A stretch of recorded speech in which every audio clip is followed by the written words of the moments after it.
Om Shanti 13 December 2024 प्रातः मुरली बाबा कहते मीठे बजे निजर लक्ष्य एवं लक्ष्यदाता बाबा को मने पकाओ तेबे दैवी गुण आसीजिव। काहाको दुख देवा निंदा करिबा एसबु आसुरी लक्षण अटे। निजर लक्ष्य एवं लक्ष्यदाता बाबा को मने पकाओ तेबे दैवी गुण आसीजिव। काहाको दुख देवा निंदा करिबा एसबु आसुरी लक्षण अटे। प्रश्न बाबांकर तुम संतान मानक प्रति निबिड़ स्नेह रहिछि ताहार प्रतीक कौन? बाबांकर तुम संतान मानक प्रति निबिड़ स्नेह रहिछि ताहार प्रतीक कौन? उत्तर बाबांक ठारू जो सबु मीठा मीठा शिक्षा मिलुछि एही शिक्षा देबा ही तांकर निबिड़ स्नेहर प्रतीक अटे। बाबांकर प्रथम शिक्षा हेउछि मधुर संतानगण श्रीमत विरोध कौनसी ओलटा सोलटा काम कर नाही।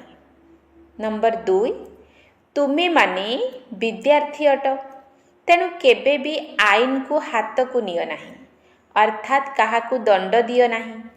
तुमे निज मुखरू सर्वदा रत्न बाहर कर पत्थर नुहे। ओम शांति बाबा पिला मानकु बुझाउछंती एबे एहांकु अर्थात लक्ष्मी नारायण को तो तुमे माने भल भाबरे देखुछ।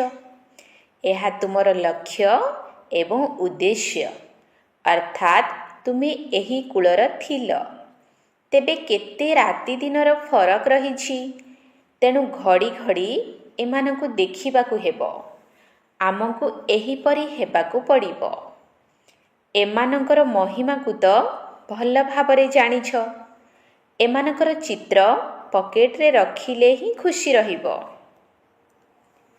तुम भितरे जो द्वंद्व रहिछि ताहा रहिबा उचित नुहे। एहाकु देह अभिमान कुहा जाए। देही अभिमानी होई एही लक्ष्मी नारायण को देखिले बुझी पारिबो कि आमे एही परी हेबाकु जाउछु। तेणु निश्चित भावे एमानकु देखिबा दरकार। बाबा बुझाउछंती तुमको एही परी हेबाकु पड़िबो। मध्यांजी भव एमानकु देख एवं मने पकाओ। एभली एक दृष्टांत मध्य रहिछि ना। जणे लोक भाबिला मु एक मईसी अटे तेणु से निजको मईसी भली भाबिबाकु लागिला। तुमे जानिछ एहा आमर एम ऑब्जेक्ट अटे। आमको एही परी हेबाकु ही पड़िबो। किपरि हेबो? बाबांकु मने पकाइबा द्वारा। सेथिपाई प्रत्येक निजको पचारंतु वास्तवरे आमे एमानकु देखि बाबांकु मने पकाउछु? एकथा तो बुझी पारुछ जे बाबा आमको देवता करुछंती। तेणु जेते दूर संभव बाबांकु मने पकाइबा उचित। बाबा एकथा मध्य कहउछंती कि निरंतर बाबांकर स्मृति रही पारिबो नाही। किंतु चेष्टा तो करिबाकु पड़िबो। घर गृहस्थर कार्य करी मध्य जदि एमानंकु अर्थात लक्ष्मी नारायण को मने पकाइबो तेबे बाबा निश्चित मने पड़िबे। बाबांकु मने पकाइले एमाने मध्य निश्चित मने पड़िबे। आमको एपरी हेबाकु हेबो। एही धून सारा दिन लागी रहू।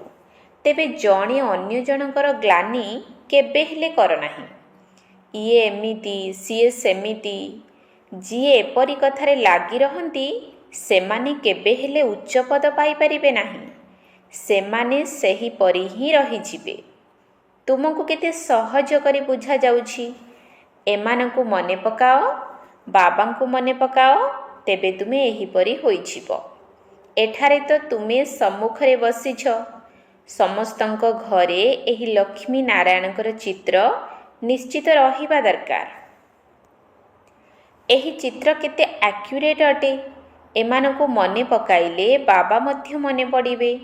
दिन सारा अन्य कथा बदलरे एही सब कथा समस्तंकु सुनाई चलो। से एपरी एमिति काहार निंदा करिबा एहाकु भी द्विधा कुहा जाए। ତୁମକୁ ନିଜ ବୁଦ୍ଧିକୁ ଦୈବୀ ବୁଦ୍ଧି କରିବାକୁ ହେବ। କାହାକୁ ଦୁଃଖ ଦେବା, ଗ୍ଲାନି କରିବା, ଚଞ୍ଚଳତା କରିବା ଏହିଭଳି ସ୍ୱଭାବ ରହିବା ଉଚିତ ନୁହେଁ। ଏହିଭଳି ସ୍ୱଭାବରେ ତ ଅଧାକଳ୍ପ ରହିଲ। ଏବେ ତୁମ ପିଲାମାନଙ୍କୁ କେତେ ମିଠା ଶିକ୍ଷା ମିଳୁଛି। ଏହାଠାରୁ ଅଧିକ ସ୍ନେହ ଆଉ କିଛି ନାହିଁ। କୌଣସି ବି ଓଲଟା ସିଧା କାମ ବିନା ଶ୍ରୀମତରେ କରିବା ଅନୁଚିତ। ବାବା ଧ୍ୟାନ ପାଇଁ ମଧ୍ୟ ଡାଇରେକ୍ସନ୍ ଦେଉଛନ୍ତି। କେବଳ ଭୋଗ ଲଗାଇ ଚାଲି ଆସ। ବାବା ଏକଥା ତ କହୁନାହାନ୍ତି ଯେ ବୈକୁଣ୍ଠକୁ ଯାଅ, ରାସବିଳାସ ଆଦି କର। ଅନ୍ୟ ସ୍ଥାନକୁ ଗଲ ଅର୍ଥାତ୍ ମାୟାର ପ୍ରବେଶତା ହେଲା। ମାୟାର ପ୍ରଥମ କର୍ତ୍ତବ୍ୟ ହେଲା ପତିତ କରିଦେବା। ବେନିୟମ ଚଳଣି ଦ୍ୱାରା ବହୁତ କ୍ଷତି ହୋଇଥାଏ। ଏମିତି ବି ହୋଇପାରେ ତୁମକୁ ପୁଣି ବହୁତ କଡ଼ା ଦଣ୍ଡ ଭୋଗ କରିବାକୁ ପଡ଼ିବ ଯଦି ନିଜକୁ ନ ସମ୍ଭାଳିବ ତ। ବାବାଙ୍କ ସହିତ ସେ ଧର୍ମରାଜ ମଧ୍ୟ ଅଟନ୍ତି। ତାଙ୍କ ପାଖରେ ବେହଦର ହିସାବ କିତାବ ରହିଥାଏ। ରାବଣର ଜେଲରେ କେତେ ବର୍ଷ ହେବ ଦଣ୍ଡ ଭୋଗ କରି ଆସିଛ। ଏହି ଦୁନିଆରେ କେତେ ଅପାର ଦୁଃଖ ରହିଛି। ଏବେ ବାବା କହୁଛନ୍ତି ଆଉ ସବୁ କଥା ଭୁଲି ଏକମାତ୍ର ବାବାଙ୍କୁ ମନେ ପକାଅ ଏବଂ ମନରୁ ସବୁ ଦ୍ୱନ୍ଦ୍ୱ ବାହାର କରିଦିଅ। ବିକାରୀ କିଏ କରୁଛି? ମାୟାର ଭୂତ। ଏହା ହିଁ ହେଉଛି ତୁମର ଏମ୍ ଅବଜେକ୍ଟ। ରାଜଯୋଗ ଅଟେ ନା। ବାବାଙ୍କୁ ମନେ ପକାଇଲେ ତୁମକୁ ଏହି ବର୍ଷା ମିଳିବ। ତେଣୁ ଏହି ଧନ୍ଦାରେ ଲାଗିଯିବା ଉଚିତ। ଭିତରୁ ସବୁ ଖରାପ ଜିନିଷ ବାହାର କରିଦେବା ଉଚିତ। ମାତ୍ର ମାୟାର ପରାକାଷ୍ଠା ମଧ୍ୟ ବହୁତ। ଏହାକୁ ଉଡ଼େଇ ଚାଲ। ଯେତେ ପାରିବ ଯୋଗଯୁକ୍ତ ହୋଇ ରୁହ। ଏବେ ତ ନିରନ୍ତର ଯୋଗ କରିପାରିବ ନାହିଁ। ଶେଷରେ ନିରନ୍ତର ପର୍ଯ୍ୟନ୍ତ ଆସିବ। ତେବେ ଯାଇ ଉଚ୍ଚପଦ ପାଇବ। ଯଦି ଭିତରେ ଦ୍ୱନ୍ଦ୍ୱ, ଖରାପ ଚିନ୍ତାଧାରା ରହିଥିବ ତେବେ ଉଚ୍ଚପଦ ମିଳିବ ନାହିଁ। ମାୟାର ବଶୀଭୂତ ହୋଇ ହିଁ ହାରି ଯାଇଥାନ୍ତି।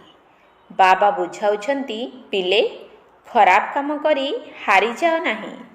ପରସ୍ପରକୁ ନିନ୍ଦା ଆଦି କରି କରି ତୁମର ଅବସ୍ଥା ବହୁତ ଖରାପ ହୋଇଯାଇଛି। ଏବେ ତୁମର ସଦ୍ଗତି ହେଉଛି। ତେଣୁ ଖରାପ କର୍ମ ବା ପାପ କର୍ମ କର ନାହିଁ।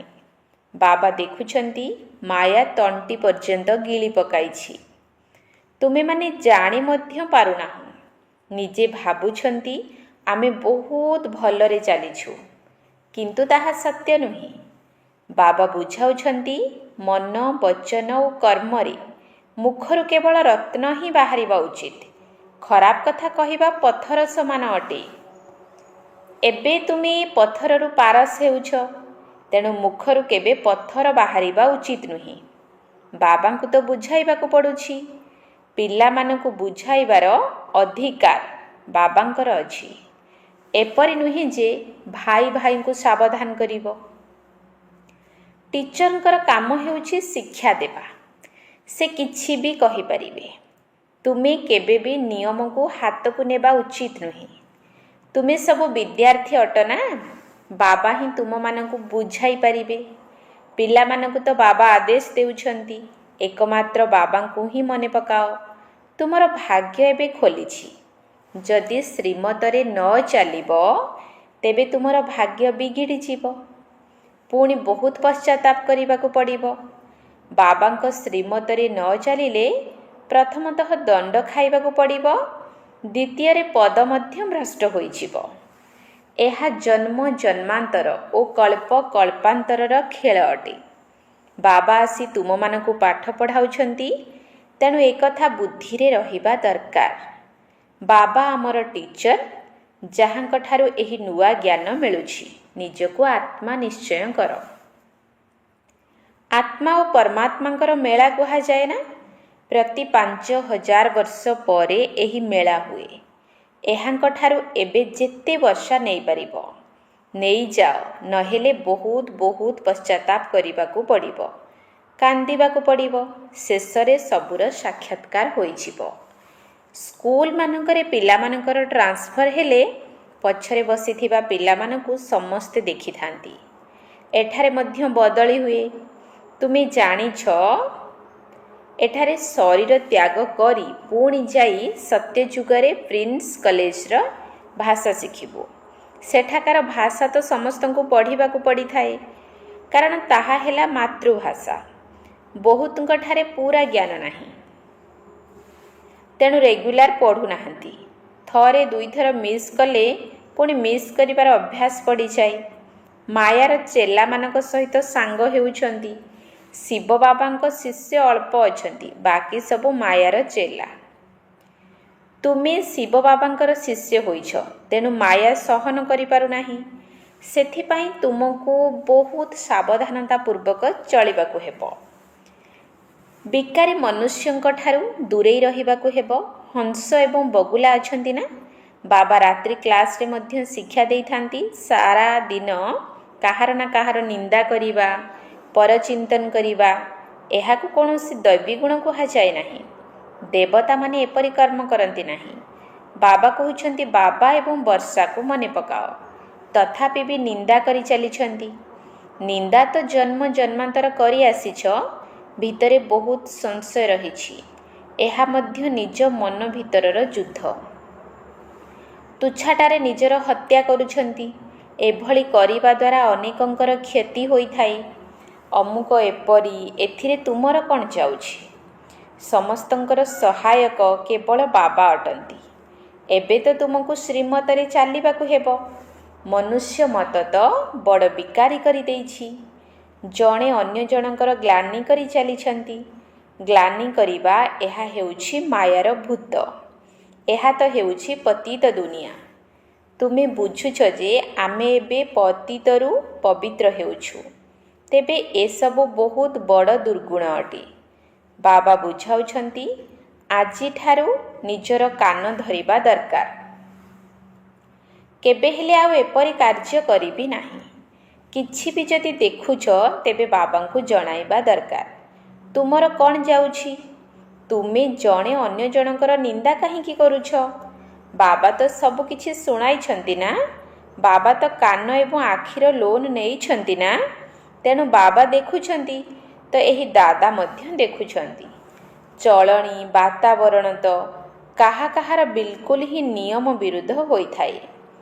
ଯାହାଙ୍କର ବାପା ନଥାଏ, ତାଙ୍କୁ ଛୋରା ଅର୍ଥାତ୍ ଅନାଥ କୁହାଯାଏ।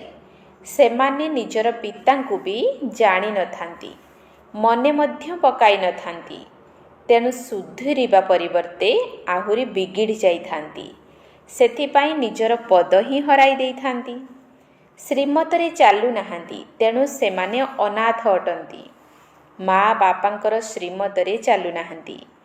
ତୁମେବ ମାତାଶ୍ଚ ପିତା, ବନ୍ଧୁ ଆଦି ବି ହୋଇଥାନ୍ତି, ପରନ୍ତୁ ଆଦି ପିତା ହିଁ ନାହାନ୍ତି, ତ ମାତା ପୁଣି କେଉଁଠୁ ଆସିବେ? ଏତିକି ବି ବୁଦ୍ଧି ନାହିଁ। ମାୟା ବୁଦ୍ଧିକୁ ଏକଦମ ପଲଟାଇ ଦେଇଥାଏ। ବେହଦ୍ ବାବାଙ୍କର ଆଜ୍ଞା ନ ମାନିବା କାରଣରୁ ଦଣ୍ଡର ଭାଗିଦାର ହୋଇଯାଆନ୍ତି। ଟିକିଏ ବି ସଦ୍ଗତି ହୁଏ ନାହିଁ। ବାବା ଦେଖୁଛନ୍ତି, ତେଣୁ ତ କହିଥାନ୍ତି, ଏହାଙ୍କର କିପରି ଦୁର୍ଗତି ହେବ।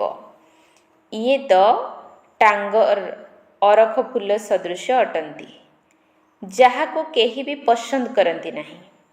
ତେଣୁ ସୁଧୁରି ଯିବା ଦରକାର ନା, ନହେଲେ ପଦଭ୍ରଷ୍ଟ ହୋଇଯିବ, ଜନ୍ମ ଜନ୍ମାନ୍ତର ପାଇଁ କ୍ଷତି ହୋଇଯିବ। କିନ୍ତୁ ଦେହ ଅଭିମାନୀମାନଙ୍କର ବୁଦ୍ଧି କିଛି ଗ୍ରହଣ କରିପାରୁନାହିଁ। ଆତ୍ମ ଅଭିମାନୀ ହିଁ ବାବାଙ୍କୁ ସ୍ନେହ କରିପାରିବେ। ସମର୍ପଣ ହେବା କୌଣସି ମାଉସୀ ଘର କଥା ନୁହେଁ। ବଡ଼ ବଡ଼ ଲୋକମାନେ ସମର୍ପଣ ତ ହୋଇପାରିବେ ନାହିଁ। ସେମାନେ ସମର୍ପଣ ହେବାର ଅର୍ଥକୁ ମଧ୍ୟ ବୁଝିପାରୁନାହାନ୍ତି। ସେମାନଙ୍କର ହୃଦୟ ବିଦୀର୍ଣ୍ଣ ହୋଇଥାଏ। ବହୁତ ବନ୍ଧନମୁକ୍ତ ମଧ୍ୟ ଅଛନ୍ତି। ସନ୍ତାନ ସନ୍ତତି କିଛି ବି ନାହିଁ। କହୁଛନ୍ତି ବାବା, ଆପଣ ହିଁ ଆମର ସବୁ କିଛି ଅଟନ୍ତି। ଏମିତି ମୁଖରେ କହିଦିଅନ୍ତି, କିନ୍ତୁ ବାସ୍ତବରେ ସେମାନେ ସେହିଭଳି ହୁଅନ୍ତି ନାହିଁ। ବାବାଙ୍କୁ ମଧ୍ୟ ମିଛ କହିଦିଅନ୍ତି। ସମର୍ପଣ ହେବା ପରେ ତ ନିଜର ମୋହ ତୁଟେଇ ଦେବା ଦରକାର। ଏବେ ତ ଶେଷ ସମୟ, ତେଣୁ ଶ୍ରୀମତରେ ଚାଲିବା ଦରକାର। ଧନ ସମ୍ପତ୍ତି ଆଦିରୁ ମଧ୍ୟ ମୋହ ତୁଟିଯିବା ଦରକାର। ଏଭଳି ବନ୍ଧନମୁକ୍ତ ମଧ୍ୟ ବହୁତ ଅଛନ୍ତି। ଶିବ ବାବାଙ୍କୁ ନିଜର କରିଛନ୍ତି ଯେପରି ପୋଷ୍ୟ କରିଥାନ୍ତି ନା, ଇଏ ଆମର ପିତା, ଶିକ୍ଷକ, ସଦ୍ଗୁରୁ ଅଟନ୍ତି। ଆମେ ପୁରା ସମ୍ପତ୍ତି ନେବା ପାଇଁ ତାଙ୍କୁ ନିଜର କରୁଛୁ। ଯିଏ ବାବାଙ୍କର ସନ୍ତାନ ହୋଇଯାଇଛନ୍ତି ସେମାନେ ରାଜ ପରିବାରରେ ନିଶ୍ଚୟ ଆସିବେ, କିନ୍ତୁ ସେଥିରେ ପଦ କେତେ ରହିଛି, କେତେ ଦାସ ଦାସୀ ରହିବେ। ଜଣେ ଅନ୍ୟ ଜଣଙ୍କୁ ହୁକୁମ ଦେଇଥାନ୍ତି। ଦାସୀମାନଙ୍କ ମଧ୍ୟରେ ବି କ୍ରମାନୁସାରେ ଥାନ୍ତି। ରାଜ ପରିବାରକୁ ବାହାରୁ ଦାସ ଦାସୀ ତ ଆସିପାରିବେ ନାହିଁ ନା। ଯିଏ ବାବାଙ୍କର ହୋଇଛନ୍ତି ସେହିମାନେ ହିଁ ହେବେ। ଏଭଳି ମଧ୍ୟ ପିଲା ଅଛନ୍ତି ଯାହାଙ୍କଠାରେ ପାଇ ପଇସା କର ମଧ୍ୟ ଅକ୍କଲ ନାହିଁ। ବାବା ଏମିତି ତ କହୁନାହାନ୍ତି କି ମମ୍ମାଙ୍କୁ ମନେ ପକାଅ ବା ମୋର ରଥକୁ ମନେ ପକାଅ। ବାବା କହୁଛନ୍ତି ମାମେ କମ୍ ୟାଦ କର, ଅର୍ଥାତ୍ ମୋତେ ମନେ ପକାଅ। ଦେହର ସର୍ବବନ୍ଧନକୁ ଛାଡ଼ି ନିଜକୁ ଆତ୍ମା ନିଶ୍ଚୟ କର। ବାବା ବୁଝାଉଛନ୍ତି ପ୍ରୀତି ରଖିବାର ଅଛି ତ ଜଣଙ୍କ ସହିତ ରଖ, ତେବେ ବେଡ଼ା ପାରି ହୋଇଯିବ। ବାବାଙ୍କ ନିର୍ଦ୍ଦେଶ ଅନୁସାରେ ଚାଲ। ମୋହଜିତ ରାଜାଙ୍କର କାହାଣୀ ମଧ୍ୟ ରହିଛି ନା। ତେବେ ପିଲାମାନେ ପ୍ରଥମ ନମ୍ବରରେ ଅଛନ୍ତି। ପିଲାମାନେ ହିଁ ତ ସମ୍ପତ୍ତିର ମାଲିକ ହେବେ। ସ୍ତ୍ରୀ ତ ହାଫ୍ ପାର୍ଟନର, କିନ୍ତୁ ପିଲା ତ ସମ୍ପୂର୍ଣ୍ଣ ମାଲିକ ହୋଇଥାଏ। ତେଣୁ ବୁଦ୍ଧି ସେହି ଆଡ଼କୁ ଯାଇଥାଏ। ବାବାଙ୍କୁ ସମ୍ପୂର୍ଣ୍ଣ ମାଲିକ କରିବ ତ ସିଏ ସବୁ କିଛି ତୁମକୁ ଦେଇଦେବେ। ଏଥିରେ ନେବା ଦେବାର କିଛି କଥା ହିଁ ନାହିଁ। ଏହା ତ ବୁଝିବାର କଥା। ଯଦିଓ ତୁମେ ଶୁଣୁଛ ପୁଣି ପରଦିନ ସବୁ ଭୁଲି ଯାଉଛ। ଯଦି ବୁଦ୍ଧିରେ ରହିବ ତେବେ ଅନ୍ୟକୁ ମଧ୍ୟ ବୁଝାଇ ପାରିବ। ବାବାଙ୍କୁ ମନେ ପକାଇଲେ ତୁମେ ସ୍ୱର୍ଗର ମାଲିକ ହୋଇଯିବ। ଏହା ତ ବହୁତ ସହଜ। ମୁଖ ଦ୍ୱାରା ଜ୍ଞାନ ଶୁଣାଉଥାଅ, ଏମ୍ ଅବଜେକ୍ଟ ଶୁଣାଇ ଚାଲ। ଯେଉଁମାନଙ୍କର ବୁଦ୍ଧି ବିଶାଳ ସେମାନେ ସଙ୍ଗେ ସଙ୍ଗେ ବୁଝିଯିବେ। ଶେଷ ସମୟରେ ଏହି ଚିତ୍ର ସବୁ କାମରେ ଆସିବ। ଏଥିରେ ସାରା ଜ୍ଞାନ ଭରି ରହିଛି। ଲକ୍ଷ୍ମୀ ନାରାୟଣ ଓ ରାଧାକୃଷ୍ଣଙ୍କ ମଧ୍ୟରେ କ'ଣ ସମ୍ପର୍କ ଅଛି, ଏହା କେହି ବି ଜାଣିନାହାନ୍ତି। ଲକ୍ଷ୍ମୀ ନାରାୟଣ ତ ନିଶ୍ଚୟ ପ୍ରଥମ ରାଜକୁମାର କୁମାରୀ ହେବେ। ବେଗର ଟୁ ପ୍ରିନ୍ସ ଅର୍ଥାତ୍ ଭିକାରୀରୁ ରାଜକୁମାର ହେବେ ନା। ବେଗରରୁ କିଙ୍ଗ କୁହାଯାଏ ନାହିଁ। ରାଜକୁମାର ହେବା ପରେ ହିଁ ରାଜା ହୁଅନ୍ତି। ଏହା ତ ବହୁତ ସହଜ, କିନ୍ତୁ ମାୟା କାହାକୁ କାହାକୁ ଧରିନିଏ। ପୁଣି କାହାର ନିନ୍ଦା କରିବା, ଗ୍ଲାନି କରିବା, ଏହା ତ ବହୁତଙ୍କର ଅଭ୍ୟାସ। ଆଉ ତ କିଛି କାମ ହିଁ ନାହିଁ। ସେମାନେ ବାବାଙ୍କୁ କେବେ ହେଲେ ମନେ ପକାଇବେ ନାହିଁ। ସେମାନେ କେବଳ ଜଣେ ଅନ୍ୟ ଜଣଙ୍କର ଗ୍ଲାନି କରିବାର ଧନ୍ଦା ହିଁ କରିଥାନ୍ତି। ଏହା ହେଉଛି ମାୟାର ପାଠ। ବାବାଙ୍କର ପାଠ ତ ବିଲକୁଲ ସିଧା। ଶେଷରେ ଏହି ସନ୍ନ୍ୟାସୀମାନେ ମଧ୍ୟ ଜାଗ୍ରତ ହେବେ। କହିବେ କି ଜ୍ଞାନ କେବଳ ଏହି ବିକେମାନଙ୍କ ପାଖରେ ରହିଛି। କୁମାର କୁମାରୀ ତ ପବିତ୍ର ଅଟନ୍ତି, ପ୍ରଜାପିତା ବ୍ରହ୍ମାଙ୍କର ସନ୍ତାନ ଅଟନ୍ତି। ଆମମାନଙ୍କ ଭିତରେ କୌଣସି ଖରାପ ଭାବନା ମଧ୍ୟ ଆସିବା ଉଚିତ ନୁହେଁ। ବହୁତଙ୍କୁ ଏବେ ମଧ୍ୟ ଖରାପ ଭାବନା ଆସିଯାଉଛି। ପୁଣି ଏହାର ଦଣ୍ଡ ମଧ୍ୟ ବହୁତ କଡ଼ା ମିଳିଥାଏ। ବାବା ତ ବହୁତ ବୁଝାଉଛନ୍ତି ଯଦି ତୁମର କୌଣସି ଚଳଣି ଖରାପ ଜଣାପଡ଼ିବ ତେବେ ଏଠାରେ ରହିପାରିବ ନାହିଁ। କିଛି ଦଣ୍ଡ ମଧ୍ୟ ଦିଆଯାଇଥାଏ, କାରଣ ତୁମେ ଯୋଗ୍ୟ ନୁହଁ। ବାବାଙ୍କୁ ଠକୁଛ, ତୁମେ ବାବାଙ୍କୁ ୟାଦ କରିପାରିବ ନାହିଁ। ଅବସ୍ଥା ପୁରା ତଳକୁ ଖସି ଯାଇଥାଏ। ଅବସ୍ଥା ତଳକୁ ଖସିଯିବା ମଧ୍ୟ ଦଣ୍ଡ ଭୋଗ କରିବା ଅଟେ। ଶ୍ରୀମତରେ ନ ଚାଲି ନିଜର ପଦ ଭ୍ରଷ୍ଟ କରିଦିଅନ୍ତି। ବାବାଙ୍କ ଡାଇରେକ୍ସନରେ ନ ଚାଲିଲେ ଆହୁରି ଭୂତମାନଙ୍କର ପ୍ରବେଶତା ହୋଇଥାଏ। ବାବାଙ୍କର ତ ବେଳେ ବେଳେ ବିଚାର ଆସିଥାଏ। ବହୁତ କଡ଼ା ଦଣ୍ଡ ଏବେଠାରୁ ଆରମ୍ଭ ହୋଇନଯାଉ। ଦଣ୍ଡ ମଧ୍ୟ ବହୁତ ଗୁପ୍ତ ହୋଇଥାଏ ନା, କୌଣସି କଡ଼ା କଷ୍ଟ ନ ମିଳିଯାଉ। ଏମିତି ବହୁତ ଅଛନ୍ତି ଯେଉଁମାନେ ବହୁତ ତଳକୁ ଖସିଯାଆନ୍ତି, ପୁଣି ଦଣ୍ଡ ମଧ୍ୟ ବହୁତ ଭୋଗ କରନ୍ତି। ବାବା ତ ସବୁକିଛି ଇସାରାରେ ହିଁ ବୁଝାଉଛନ୍ତି। ଏମିତି ବହୁତ ଅଛନ୍ତି ଯେଉଁମାନେ କି ନିଜର ଭାଗ୍ୟରେ ପୂର୍ଣ୍ଣଚ୍ଛେଦ ମଧ୍ୟ ଲଗାଇ ଦିଅନ୍ତି। ତେଣୁ ବାବା ସାବଧାନ କରୁଛନ୍ତି, ଏବେ ଭୁଲ କରିବାର ସମୟ ନୁହେଁ, ନିଜକୁ ସୁଧାରି ନିଅ। ଶେଷ ସମୟ ଆସିବାରେ ଆଉ ବେଶୀ ଡେରି ନାହିଁ। ଆଚ୍ଛା, ମିଠା ମିଠା ଶିକିଲଧେ ସନ୍ତାନମାନଙ୍କ ପ୍ରତି ମାତା ପିତା ବାପଦାଦାଙ୍କର ମଧୁର ସ୍ନେହ ସମ୍ପନ୍ନ ଶୁଭେଚ୍ଛା ଏବଂ ସୁପ୍ରଭାତ। आत्मिक पितांकर आत्मिक संतान मानकु नमस्ते। आत्मिक संतान मानकर आत्मिक बाप दादा को नमस्ते नमस्ते नमस्ते। सुप्रभात। धारणा पाई मुख्य सार। 1 नंबर पॉइंट, कौनसी अमर्यादा बा श्रीमत विरुद्ध कार्य करिबार नाही। निजको निजे ही सुधारिबाकु हेबो। छी छी अर्थात चरित्रहीन मनुष्य मानक ठारू निजको दूरेई रखिबाकु हेबो। कौनसी अमर्यादा बा श्रीमत विरुद्ध कार्य करिबार नाही। निजको निजे ही सुधारिबाकु हेबो। छी छी अर्थात चरित्रहीन मनुष्य मानक ठारू निजको दूरेई रखिबाकु हेबो। 2 नंबर पॉइंट, जदि बंधन मुक्त अट तेबे पूरा पूरा समर्पण होई जिबाकु पड़िबो। सबुथिरु निजर ममत्व तुटाई देबाकु हेबो। केबे भी कहार निंदा बा परचिंतन करिबार नाही। विकारी अर्थात भ्रष्ट विचार ठारू निजको मुक्त रखिबाकु हेबो। जदि बंधन मुक्त अट तेबे पूरा पूरा समर्पण होई जिबाकु पड़िबो। सबुथिरु निजर ममत्व तुटाई देबाकु हेबो। केबे भी कहार निंदा बा परचिंतन करिबार नाही। विकारी अर्थात भ्रष्ट विचार ठारू निजको मुक्त रखिबाकु हेबो। वरदान, समर्थ स्थितिर स्विच ऑन करी व्यर्थर अंधकार को समाप्त करुथिबा अव्यक्त फरिश्ता हुओ। समर्थ स्थितिर स्विच ऑन करी व्यर्थर अंधकार को समाप्त करुथिबा अव्यक्त फरिश्ता हुओ। जेपरी स्थूल लाइटर स्विच ऑन करिबा मात्रे अंधकार समाप्त होई जाउछि, सेहीपरि जदि समर्थ स्थितिर स्विच को ऑन करिदेब तेबे व्यर्थ रूपी अंधकार समाप्त होइजिब, जहाद्वारा गोटिए गोटिए व्यर्थ संकल्प को समाप्त करिबार मेहनतरू मुक्त होइजिब एवं स्थिति समर्थ हेबा द्वारा महादानी वरदानी मध्य होइजिब। काहींकिना दातार अर्थ हेला समर्थ। समर्थ आत्मा ही दान करि परिबो एवं जेउठारे समर्थ अछि सेठारे व्यर्थ समाप्त होई जाए। तेणु एहा ही हेउछि अव्यक्त फरिश्ता मानकर श्रेष्ठ कार्य। स्लोगान, सत्यता आधार रे सर्व आत्मा मानकर आंतरिक आशीर्वाद प्राप्त करुथिबा आत्मा माने ही भाग्यवान अटंती।